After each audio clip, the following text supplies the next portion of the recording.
En colloque. Une retransmission proposée par Canal Académie. La conscience humaine, dont la véritable nature demeure encore inconnue, est au cœur des réflexions de cette deuxième journée de colloque organisée par l'association Être Humain et avec le concours de l'Académie des sciences et de l'Académie des sciences morales et politiques. Ces réflexions peuvent être inhérentes à plusieurs domaines qui vont de la science à la philosophie en passant par la théologie. Canal Académie vous propose d'écouter ce deuxième colloque portant sur les états modifiés de conscience. 6 conférences au total sont retransmises sur notre site. Retrouvez dès maintenant l'intervention Neurosciences et états modifiés de conscience par Pierre-Marie Liédot, membre de l'Académie européenne des sciences, directeur du laboratoire de recherche Perception et Mémoire à l'Institut Pasteur et du laboratoire Gènes, Synapses et Connexions du CNRS. Il s'intéressait ici dans son intervention aux neurosciences et états modifiés de conscience. Je vous rappelle que vous pouvez consulter le fichier PDF qui accompagne les propos de Pierre-Marie Liédot. Ce diaporama est disponible à la fin de l'article. Tout d'abord, je tiens à remercier les membres de cette association Être Humain, particulièrement Madame Bérénice Tournefond, les professeurs François Gros et François Terré. Je tiens également à remercier, sans qui probablement je ne serais pas ici aujourd'hui, le professeur Pierre Buzer pour son indéfectible soutien. Et je vais profiter donc de cette occasion qui m'est fournie. Finalement, je suis très honoré de venir ici vous apporter quelques éléments de discussion qui sont en fait empruntés dans la science en action, puisque je dirige deux laboratoires, l'un qui s'appelle Perception et Mémoire, basé à l'Institut Pasteur, et l'autre, Gènes et Conscience, donc qui est placé plutôt sous l'égide du CNRS. Puis je suis professeur à Harvard, où je m'intéresse à l'interface cerveau-machine. Donc vous allez voir que on va rester dans le débat qui consiste à parler des états modifiés de la conscience. Alors, en guise d'introduction, Madame Bonnefond, lors d'une précédente rencontre, avait cité Karl Marx. Et elle avait dit, ou il avait dit plutôt, que les philosophes de tout temps avaient cherché à interpréter le monde, mais que la société allait évoluer vers non plus une simple interprétation, mais une transformation. Et en fait, c'est l'axe central de mon exposé aujourd'hui. Je vais vous montrer que cet aphorisme de Karl Marx est en fait juste aujourd'hui, puisque nous rentrons de plein pied dans l'ère d'une troisième transformation pour l'humanité.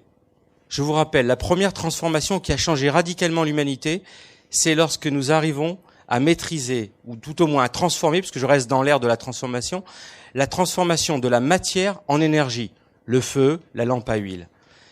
Deuxième transformation énorme pour notre société, elle est beaucoup plus récente, c'est la transformation de cette énergie en travail, grâce à la machine. Troisième transformation, qui est le propre de mon intervention aujourd'hui, c'est la transformation de la pensée en action, mais en dehors du système nerveux périphérique, en dehors des muscles. Nous sommes aujourd'hui rentrés dans une ère où nous pouvons, à distance, agir.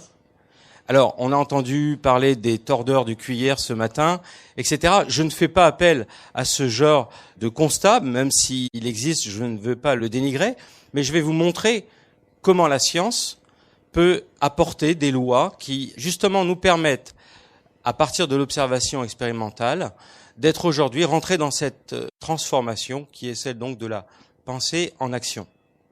Alors, comment cela fonctionne ? Eh bien, c'est parce qu'on est parti d'un constat qui est le suivant. Cet organe, environ 1300-1400 cm3, quel que soit l'âge du sujet, est un organe éminemment plastique, capable de s'auto-configurer en fonction de l'état interne du sujet, mais aussi en fonction de l'environnement dans lequel ce sujet évolue. Et donc ça, c'est un nouveau dogme, je dirais presque central aujourd'hui en neurobiologie, c'est de montrer que cet organe n'est pas figé. Donc l'analogie complètement erronée du cerveau et de la machine, par exemple. Le cerveau de l'homme a cette particularité-là d'être extrêmement malléable et d'où on va voir finalement l'apprentissage s'inscrire physiquement dans nos circuits et modifier ces circuits-là. Donc ce que je vais vous montrer, ce sont quelques exemples qui illustrent que ces états de conscience peuvent être modifiés en fonction de cette fameuse plasticité. Et au fur et à mesure que je vous parle de plasticité, je pense maintenant à aussi un aphorisme de ce fameux écrivain humaniste et théologien néerlandais, Erasmus Roterodamus, qui avait dit « On ne naît pas être humain, mais on le devient ». Donc ça, c'est pour faire un clin d'œil aussi à votre association. On ne naît pas être humain, on le devient, ou Kant avait dit « Nous naissons 2 fois, le jour de notre naissance biologique, et ensuite nous renaissons par l'instruction ». C'est exactement le centre de mon propos ici, c'est de montrer les traces que vont laisser cette instruction, cet apprentissage, ce qu'appelait le sociologue Bourdieu l'habitus. Donc on va voir un petit peu, si vous voulez, les traces concrètes que vont laisser cet environnement sur ce cerveau. Alors, pour gagner du temps, je vais essayer d'atteindre ces 3 objectifs. Rapidement, le premier objectif sera d'ordre historique. Pour savoir où l'on va, il faut toujours regarder d'où l'on vient. Ensuite, je vous parlerai de la genèse, c'est-à-dire comment ce cerveau se construit et surtout, quelles ont été les pierres qui lui ont permis de se construire. Et l'on verra les différents états modifiés de conscience et quelles sont les applications concrètes. Alors, dans l'aperçu historique, j'aimerais juste ouvrir une parenthèse. Vous savez qu'aujourd'hui, on nous dit que nous évoluons dans une société dite de l'information. Depuis le début de notre civilisation, que l'on peut, disons arbitrairement, placer au moment de l'invention de l'écriture, soit 5500 ans. De 5500 ans jusqu'au tournant du XXIe siècle, les spécialistes s'accordent à dire que nous avons produit 5 exabytes. Alors, comme on a l'habitude de manipuler les bytes plutôt sous forme de gigabytes, je vous dirais que 5 exabytes, ça représente 5 milliards de gigabytes, depuis l'origine de la civilisation jusqu'au tournant du XXIe siècle. Maintenant, si l'on regarde, depuis 2003 jusqu'à 2010, nous avons produit cette même quantité d'informations, non plus sur un espace donc de 7500 ans, mais en 2 jours. Et les spécialistes s'accordent à dire qu'en 2013, nous produirons la même quantité d'informations en 10 minutes. Alors pourquoi je vous dis ça ?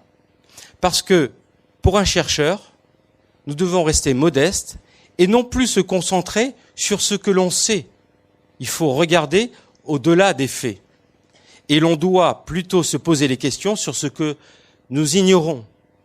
D'où l'intérêt d'une rencontre comme celle-ci, où je me suis absolument délecté et en tout cas instruit par les questions posées par d'autres champs, d'autres disciplines, d'autres approches théologiques ou scientifiques.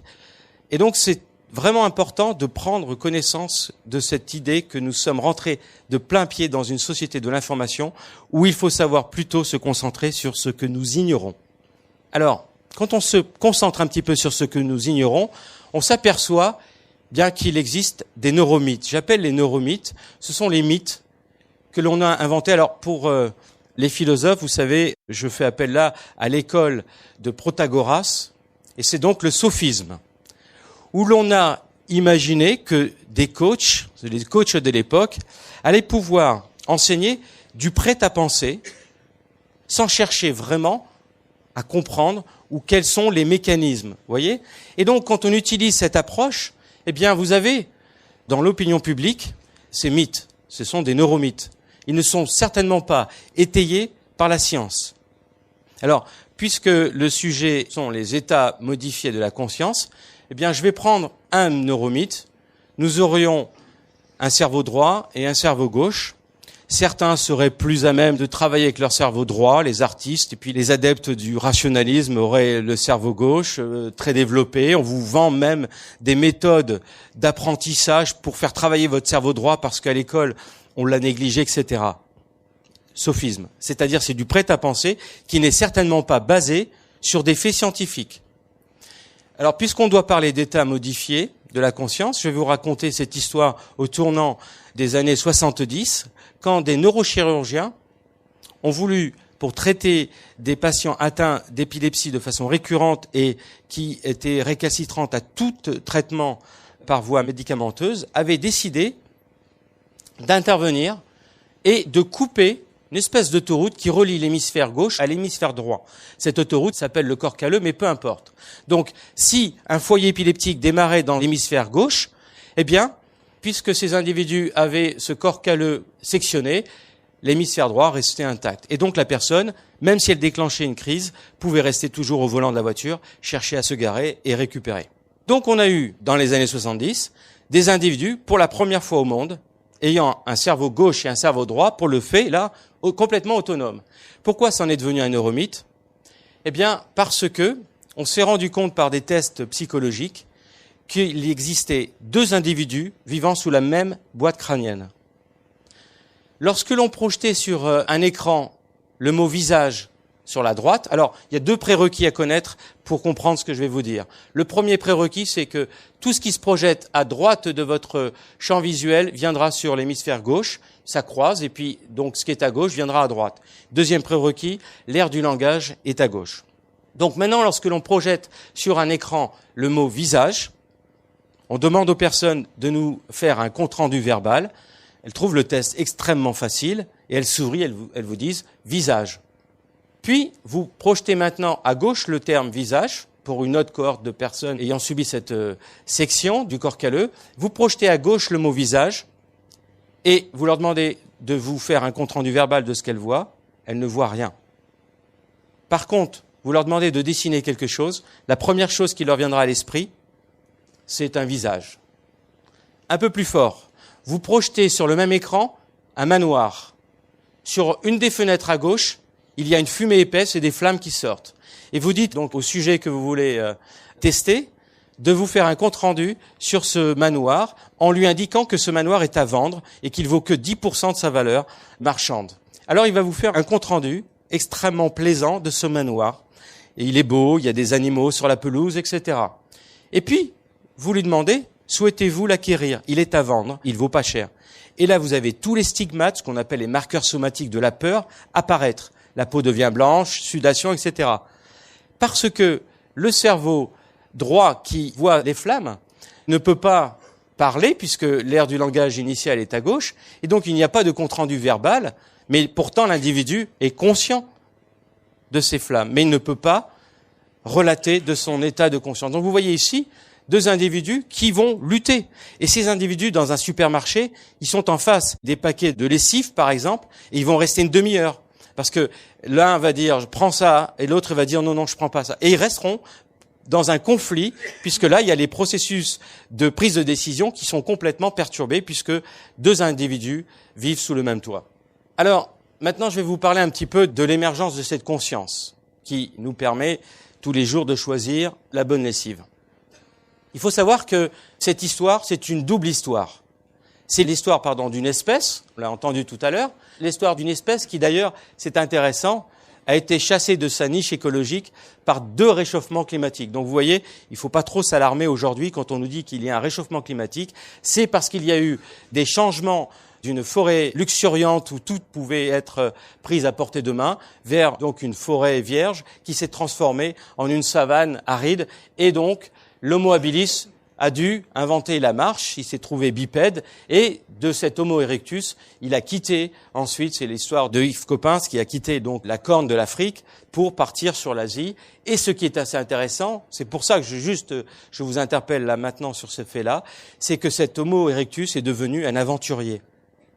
D'où cette idée que le cerveau est en fait nourri en permanence de la nouveauté. Vous voyez, ce qui peut-être est le plus violent pour notre cerveau, c'est de s'inscrire dans la routine.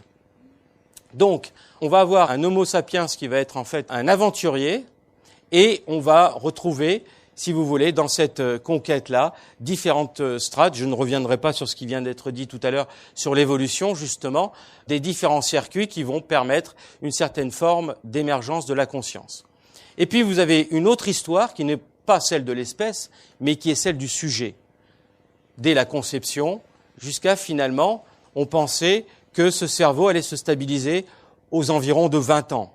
Il allait y avoir deux grands épisodes, celui à la naissance, où le nombre de contacts entre les neurones augmentait, et puis ensuite il y avait une élimination de ces circuits aberrants, Et puis un deuxième orage qui était en fait autour de la puberté, où l'on avait également des contacts excessifs qui allaient ensuite être éliminés. Bien, pourquoi je vous parle de tout ça? C'est parce que de cette construction hiérarchique des circuits, on va voir émerger différentes formes de conscience avec des niveaux donc de complexité croissants.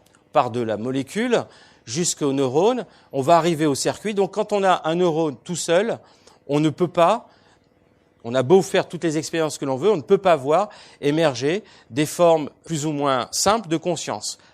Par contre, dès l'instant où nous sommes sur des circuits, des dizaines de neurones travaillant ensemble, on va voir chez les invertébrés des formes de conscience qui vont être essentiellement liées à la vie sociale de ces animaux-là. Donc les invertébrés vont privilégier l'idée que chaque individu est un clone et que c'est l'ensemble qui doit agir. Par exemple, une ruche va faire que si la température extérieure diminue, les animaux vont s'agréger pour qu'au cœur de cet amas d'abeilles, la reine pourra garder une température de 37 degrés. Donc vous avez ici, finalement, l'émergence du cerveau dit social.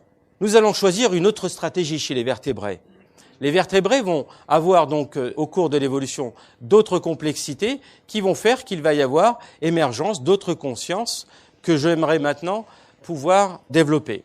En gros, 3 types de conscience que l'on trouve dans la littérature en neurosciences. Une conscience dite minimale, car elle repose sur un simple fait, c'est celui de la mémoire, dite mémoire de travail.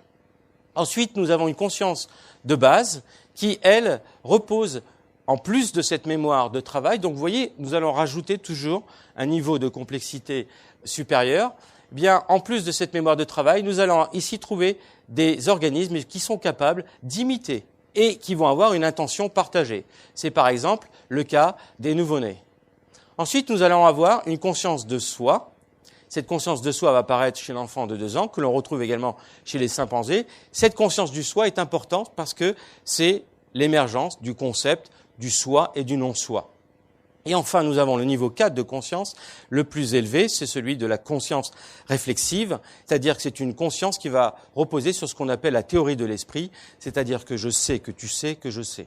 Alors, je vais maintenant élaborer justement sur cette conscience réflexive, quels sont les degrés, les formes de plasticité, c'est-à-dire que puisque nos circuits cérébraux sont appelés à être reconfigurés en permanence par notre activité mentale ou physique, nous allons voir aussi cette notion de conscience réflexive évoluer dans le temps, même pour un même sujet. Ici, on fait cet exemple, on prête des boules à des adultes entre 25 et 65 ans. Et ils doivent partir à la maison avec ces boules et jongler tous les jours pendant 10 minutes. On les invite à revenir nous voir et on s'aperçoit que 3 mois de jonglage a fait que l'on voit des structures qui vont être modifiées, donc des changements d'épaisseur. Et ces 2 structures sont des structures engagées dans la vision et dans la motricité. Ce qui est assez intéressant, c'est que on demande aux personnes de poser les balles, de revenir nous voir de nouveau 3 mois plus tard, et on s'aperçoit que ces changements sont durables. On a refait la même chose avec des personnes âgées de plus de 75 ans, et on s'aperçoit également que le fait de partir et de jongler à la maison pendant 3 mois fait que ce cerveau va se reconfigurer. Donc il n'y a pas d'âge pour voir ces circuits être reconfigurés et donc voir aussi des états mentaux qui vont pouvoir être transformés. Pourriez-vous dire, mais alors, quelle est la durée la plus courte que l'on puisse imaginer pour changer nos circuits, voire donc nos états mentaux? C'est cette expérience. Nous avons fait une expérience durant 5 jours. Nous invitons des participants à porter un masque et à les plonger dans l'obscurité pendant 5 jours et 5 nuits. À l'issue de cette expérience, on leur demande de mettre leurs mains dans une boîte et de nous faire une description précise de l'objet qui est à l'intérieur de cette boîte. Si vous voulez, on va essayer de voir la représentation mentale, grâce à l'index, de cet objet qui est à l'intérieur. Et on va définir une notion de seuil. Et on va s'apercevoir que 5 jours auront suffi pour que le seuil de ces personnes plongées dans l'obscurité soit amélioré. Alors on peut se poser la question, est-ce que c'est le doigt qui a été changé par le fait que ces personnes soient plongées dans l'obscurité pendant 5 jours et 5 nuits ? On va s'apercevoir que lorsqu'ils touchent la cible avec leurs doigts, leur cerveau est en train d'être recruté dans les régions qui sont normalement stimulés par la rétine. Donc là, il y a une notion de recyclage qui fait probablement écho avec ce que vous avez entendu ce matin, c'est-à-dire que on s'aperçoit aujourd'hui que les circuits dédiés dans telle et telle modalité peuvent être finalement détournés. Et que le fait d'avoir vécu pendant 5 jours et 5 nuits a fait que les stimulations tactiles de l'index, par exemple, maintenant stimulent les neurones qui devraient être engagés, stimulés par votre rétine. Donc, on appelle ceci la neuroplasticité intermodale, Ici, c'est la région qui, normalement, traite la vision. Eh bien, lorsqu'une personne aveugle lit en braille, on s'aperçoit qu'elle active cette région normalement engagée par la rétine.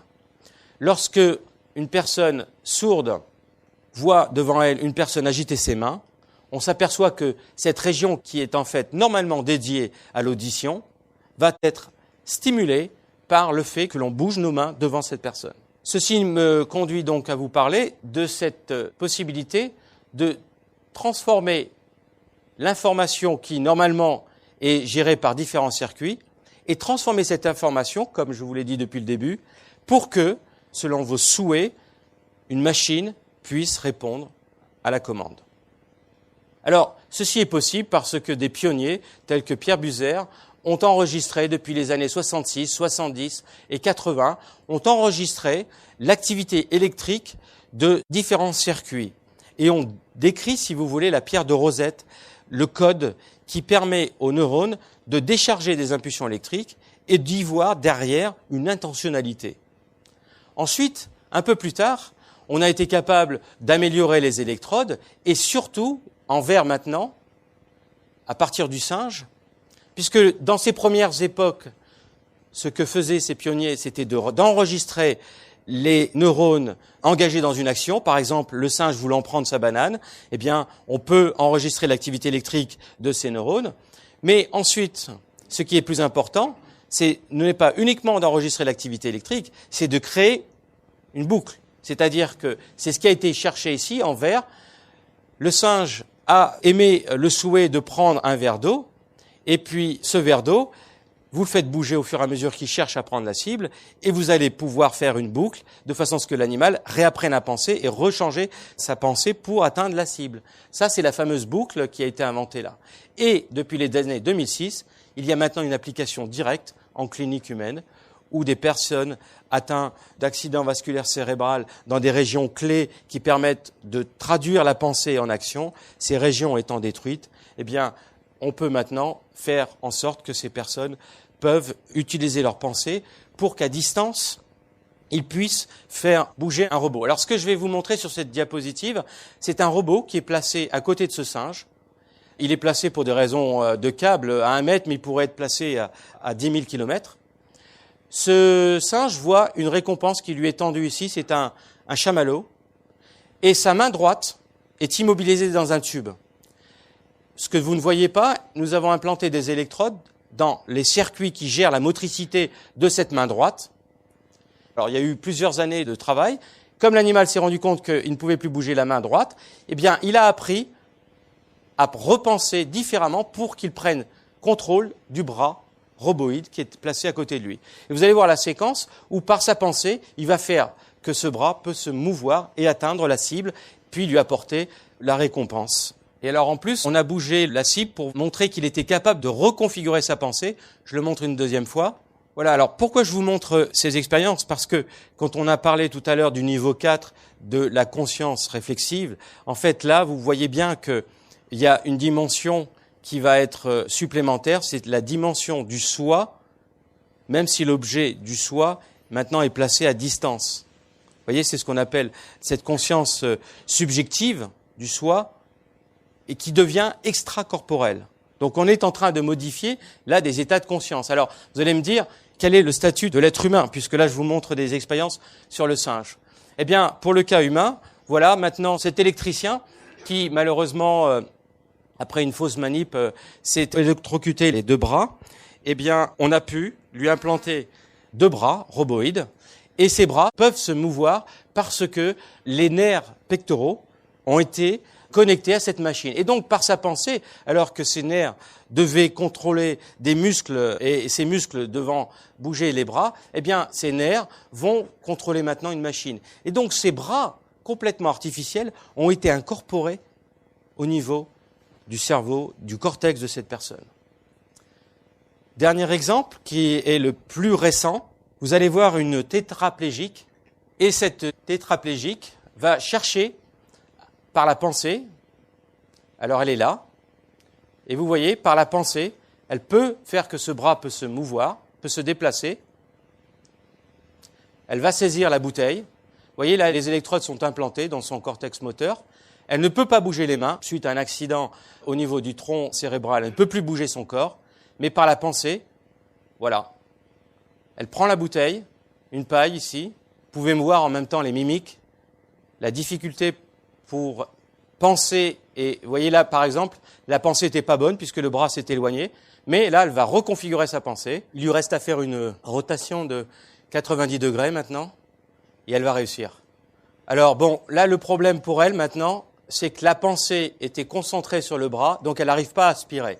Mais vous allez voir, après 2 ou 1 minute probablement, alors vous voyez la boisson chocolatée au milieu de la paille, et vous allez voir, dès l'instant où elle va réussir et avoir la boisson, vous allez voir la joie de cette personne qui vient de réussir la tâche. Alors, je l'ai mis dans le cas des états modifiés de la conscience. Alors évidemment, il faut qu'elle repense maintenant à déposer la bouteille. Elle va se concentrer, et elle va arriver à la poser sans la renverser. Et voilà. Donc c'est la joie, tout le monde applaudit, et elle est heureuse. Voilà. Donc là, on est vraiment au cœur du débat sur les états modifiés de la conscience. Parce que ce bras, chez cette dame, est incorporé dans son cerveau. C'est devenu une partie de son corps. Je dirais même, bon, on a ce fameux homunculus, c'est devenu la projection de ce bras dans ce cerveau est unique. Il n'y a plus pratiquement d'autres organes. Alors évidemment, certains s'étonnent, puisque, et je ne fais pas partie de ces gens-là, mais certains nous disent que là, nous sommes rentrés dans ce que l'on appelle l'ère du transhumanisme. C'est-à-dire que le destin de l'humanité n'appartient plus à l'espèce humaine, mais appartient à la machine. Parce que ce que je ne vous ai pas dit là, c'est que ces électrodes envoient des impulsions à des algorithmes, et ce sont les ordinateurs qui calculent pour la personne. Et la personne, ce que je ne vous ai pas dit également, elle a travaillé pendant 5 ans et demi pour arriver à ça. Donc il a fallu qu'elle travaille avec la machine et que l'algorithme puisse être de mieux en mieux peaufiné. Et donc il y a eu ce travail et cette fusion de la machine dans le cerveau de la personne et qui s'exprime ensuite grâce au bras roboïde. Donc certains s'inquiètent, et j'en fais partie, de qu'est-ce que va être le futur de l'humanité si maintenant, finalement, notre pensée va être traitée par des ordinateurs qui vont ensuite donner les commandes aux machines. On peut s'alarmer puisque là, vous vous rappelez, Garry Kasparov, battu par ce fameux ordinateur de chez IBM, Deep Blue, Garry Kasparov, un des champions des échecs, avait perdu. Donc pour la première fois, la machine battait déjà l'espèce humaine en 97. On revient aux états modifiés de conscience. Quand on demande à des étudiants de passer leur tête dans un scanner et de regarder cette photo où cette personne vous regarde dans les yeux, et on fait une image moyenne. Puis on regarde d'autres patients rentrent dans la machine et on leur demande de regarder maintenant plutôt cette image. Et on a une image moyenne. Puis ensuite on va faire une soustraction. Ce que l'on voit apparaître par différence, eh bien, c'est qu'il existe une région que l'on appelle le striatum ventral, mais peu importe la région. Eh bien, cette région s'active automatiquement à l'insu de la personne quand on vous regarde dans les yeux. Donc, il existe sur le plan des états de conscience des phénomènes où il existe ces réponses automatiques. Et donc, c'est un peu, finalement, la trace ici d'une espèce d'inconscient subjectif, où le fait que l'on vous regarde dans les yeux fasse que des circuits sont activés à votre insu. Alors, ça nous conduit évidemment à cette notion de percept et de concept que l'on a bien entendu tout à l'heure, c'est-à-dire que notre cerveau est bombardé d'informations et il ne peut pas donner du sens à toute cette information. Donc, la plupart du temps, ce sont des informations qui vont donner lieu juste à des percepts, mais aucun concept. L'idée est ici de dire, par exemple, voyez-vous une croix blanche ou une croix noire? Ici, voyez-vous un segment A plus grand que le segment B? Si je le laisse pas très longtemps et je l'enlève, vous serez enclin à dire que le segment A de gauche est plus grand que celui de B, parce que ce sont les réponses automatiques de votre cerveau. Quand il est dans cet état de conscience, je suis allé un peu plus vite, mais bon, donc quand votre cerveau émet ces oscillations de l'ordre de 20 à 30 Hertz, eh bien, on sera enclin, dans ce cerveau automatique, à voir A beaucoup plus grand que B. Pourquoi? Simplement parce que c'est le fruit de la nature, où lorsqu'on est par exemple dans une maison, on voit ce genre d'angle, et lorsqu'on est à l'extérieur, on voit ce genre d'angle. Et pourtant, c'est le même segment que je vous ai montré tout à l'heure. Donc c'est la raison pour laquelle on a ces réponses automatiques qui sont des réponses pour que les projections au niveau de notre cortex soient toujours à peu près de même taille. Autre exemple, quand on est dans un cerveau, dans une activité consciente réflexive, eh bien, ces deux cercles, vous les voyez les mêmes, parce que vous faites un effort mental de les rapprocher. J'ai fait un copier-coller avec mon ordinateur. Maintenant, si je change le contexte et que vous laissez l'activité mentale dite automatique, alors vous vous ferez avoir parce que vous penserez que le rond orange ici est plus petit que celui-ci. Vous voyez? Donc, c'est deux états de conscience automatique et réflexive. Alors, le mode automatique, quand est-ce qu'il existe? Ben, quand le temps nous manque. C'est pour ça que je vous ai projeté une diapositive très rapidement. Quand l'attention nous manque, si vous êtes fatigué, vous avez passé 3 nuits blanches, vous serez à même d'être dans un état de conscience dit automatique. Lorsque nous sommes dans la routine, lorsque nous avons affaire au hasard, prenez une paire de dés, demandez à quelqu'un de la jeter en lui demandant « Faites-moi la somme la plus élevée ». Vous verrez tout le monde faire ça. Vous ramassez la même paire de dés et vous appelez un autre comparse. Vous lui dites « Je veux la somme la plus faible possible ». Vous avez vu? Ça contre ça. Donc c'est ce que j'ai appelé tout à l'heure rapidement, c'est le cerveau des croyances. Il vous fait croire que vous savez. Vous savez par exemple l'existence d'une loi physique qui relie la force, l'inertie du jet de dés avec le résultat final. Ça c'est quand on est face au hasard. Quand le groupe est homogène, on a aussi tendance à penser dans cette conscience automatique. Vous voyez un petit peu. Alors, un exemple, et je vais terminer là. Nous avons montré, c'est la même diapositive, mais on a changé le contexte. Alors, on l'a appelé, pour certains, Maria d'Angelo. Pour d'autres, on l'a appelée Sarah Finkelstein. Donc, une Italienne, une Juive askénaze d'Europe centrale. Et ici, Kay O'Malley, une Irlandaise. Et on demandait aux gens, en leur présentant cette diapositive, et en leur laissant très rapidement la diapositive, de nous donner 3 attributs. 3. La beauté, l'intelligence et la motivation. Voilà les résultats. Si elle s'appelle Maria d'Angelo, elle est notée 8 sur 10. Mais en intelligence, elle n'a que 3 sur 10. En somme, sois belle et tais-toi. Et en ambition, ça va, c'est la moyenne. Si par contre, elle s'appelle Sarah Finkelstein, le même visage, elle a que 3 sur 10. Mais alors, en intelligence, qu'est-ce qu'elle est intelligente? Et en ambition, qu'est-ce qu'elle en veut dans la vie? Et vous avez l'Irlandaise, elle est moyenne partout. Vous voyez un petit peu ce vers quoi cet état de conscience automatique, quand on n'y fait pas attention, il vous fait croire, parce qu'on rigole, mais moi je rigole pas de voir l'amplitude finalement, du jugement. Pour la même photo, l'idéal voudrait que sur la beauté, on puisse s'exprimer sur une photo, certes. Mais sur l'intelligence et l'ambition, on pose le crayon. Vous voyez que cet état mental nous conduit à prendre des décisions qui sont complètement erronées. Il n'y a pas de justification. Pourquoi? Parce qu'elle s'appelle Maria, elle a 3 sur 10 et 8 sur 10. Voilà, je voudrais juste terminer. Là, je vous rassure 1 minute. Puisqu'on a entendu parler de sensations extracorporelles. Le fait que certains sentent leur âme ou psyché, selon que l'on veuille utiliser un terme sacré ou profane, sortir et voir ce corps. Vous voyez, cette sensation que l'on peut donc qualifier d'extracorporalité. Voilà un peu l'exercice que l'on a conduit. On a demandé à des étudiantes de porter un bras en caoutchouc. Donc c'est un bras surnuméraire, un 3e bras. Leur bras droit, par contre, était placé dans une écharpe. Et tous les jours, elles viennent nous voir et elles mettent leur bras, le bras réel, de l'autre côté d'un séparateur. Vous voyez, le bras virtuel est là, et là, c'est le bras réel, le bras gauche. Et ce que l'on vient faire tous les jours, c'est caresser l'index avec un pinceau. L'index de la main réelle et l'index de la main virtuelle. Mais sur la main réelle droite, on lui caresse le pouce. Et donc, la première fois qu'on fait ça, Elle nous regarde et on lui caresse l'index, ici l'index. Et elle nous dit, c'est très bizarre, j'ai l'impression que vous me caressez le pouce de ma main virtuelle. Alors qu'on lui caresse en fait l'index. Mais ce qui est intéressant, et pour nous, je vais vous expliquer après qu'on a dû arrêter la recherche, eh bien c'est que plus elle vient, cette personne, tous les jours, et au bout de 10 jours, quand vous lui caressez l'index ici et son vrai pouce, vous lui caressez le vrai pouce, elle vous dit « Ah non, là je sens évidemment, vous me caressez l'index ». Donc cette main en caoutchouc a été intégrée et fait partie prenante du corps de cette personne. Pourquoi a-t-on arrêté les expériences? Donc là, vous voyez, un sentiment d'intégration d'un objet qui est complètement inerte et artefactuel, qui a été incorporé dans le cerveau, puisque elle vous regarde, vous lui caressez le doigt, l'index de cette main en caoutchouc, et elle sent effectivement que vous lui caressez l'index. Pourquoi a-t-on arrêté cette expérience? Bien parce que ici, on a mesuré le système immunitaire de cette main droite.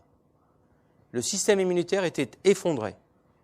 C'est-à-dire que si cette personne, vous lui enfoncez une petite épine d'un rosier, elle vous fait une infection, vous coupez le bras.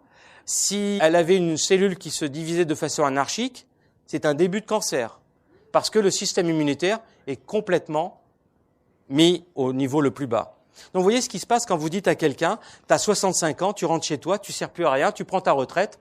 Eh bien, c'est pas la main droite, c'est tout le corps qu'on néglige, vous voyez? Voilà. Donc Goethe nous a dit déjà, traitez les gens comme s'ils étaient ce qu'ils devraient être, et vous les aiderez à devenir ce qu'ils peuvent être, grâce à cette reconfiguration de nos circuits en permanence. Et je termine juste pour vous rappeler qu'il y a ceux qui cherchent la vérité et qui doutent. Ce sont les plus rares. Ça devrait être nous. Ceux qui s'en fichent, ce sont les plus heureux. Et ceux qui la possèdent, ce sont les plus dangereux. En tout cas, ce n'est pas ma position. Voilà, merci. Canal Académie vous a proposé cette retransmission de ce deuxième colloque intitulé « Les états modifiés de conscience ». Vous avez pu écouter l'intervention de Pierre-Marie Liédot, membre de l'Académie européenne des sciences, directeur du laboratoire de recherche Perception et Mémoire à l'Institut Pasteur et du laboratoire Gènes, Synapses et Cognition du CNRS. Son intervention portait autour de la relation entre les neurosciences et les états modifiés de conscience.